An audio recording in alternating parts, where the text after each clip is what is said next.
Another major victory. This is how security officials have described the latest military offensive in Salahuddin, Iraq. With new weaponry and aerial support from coalition aircrafts, the battle to liberate Baiji is said to be progressing better than expected. But the story so far has not been consistently told. Celebratory gunfire filled the skies and Shia militia flags lined the main road leading to the city. Yet contradictory statements from armed and popular mobilization forces have led many to believe it's a victory claimed too soon.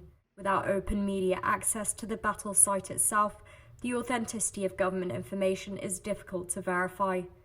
Army officials reported major successes just 2 days into the offensive last Tuesday, boasting that 60% of Baiji had been successfully captured.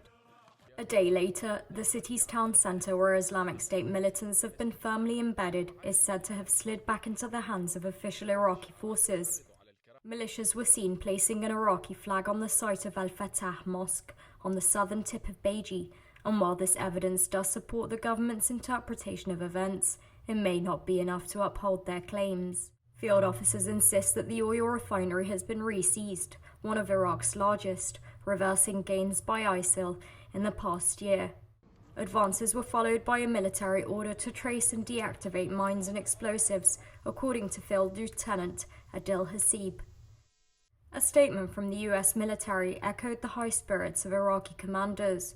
It announced that 2 strikes struck separate ISIL tactical units and destroyed an ISIL motor system. But accounts of the exact number of ISIL fighters killed in the offensive vary widely due to difficulties of reporting from inside the battleground. This video evidence shows militias advancing into the town of Siniyah, but corresponding footage of them occupying Baiji's oil refinery is yet to emerge. The Islamic State is said to have retreated into Sharqat and Hawija, areas the state has its sights set on. Their attempt to withdraw is understood by some analysts as an extension of their strategy to scatter its forces and launch sudden attacks to minimize potential casualties. A press statement released by the terror organization yesterday added that they had succeeded in fending off 2 takeover attempts by Iranian-backed militias in Al-Fatah district, which left scores of militiamen and soldiers injured. They were able to destroy dozens of their armoured vehicles to obstruct further advances. Despite the security forces' unshakable confidence in their ability to paralyze IS, the facts remain. Militants continue to hold on to pockets of resistance in and around Salahuddin. After much anticipation, the Iraqi budget proposal for the year 2016 is awaiting its final approval from Parliament. The cabinet yesterday approved a federal budget worth up to $94 billion, calculated in relation to predicted oil exports in the coming year. That's the equivalent of 100 trillion Iraqi dinars. Estimations for next year's budgets have been based on an expected oil price of $45 per barrel, with a daily output expected to rise up to 3.6 million. The figure includes anticipated production of oil in Iraq's north, controlled by the Kurdish regional government. Central State spokesman Saad al-Hadithi said that the proposed fiscal budget will run on a deficit of $19 billion borrowed from local and international investors.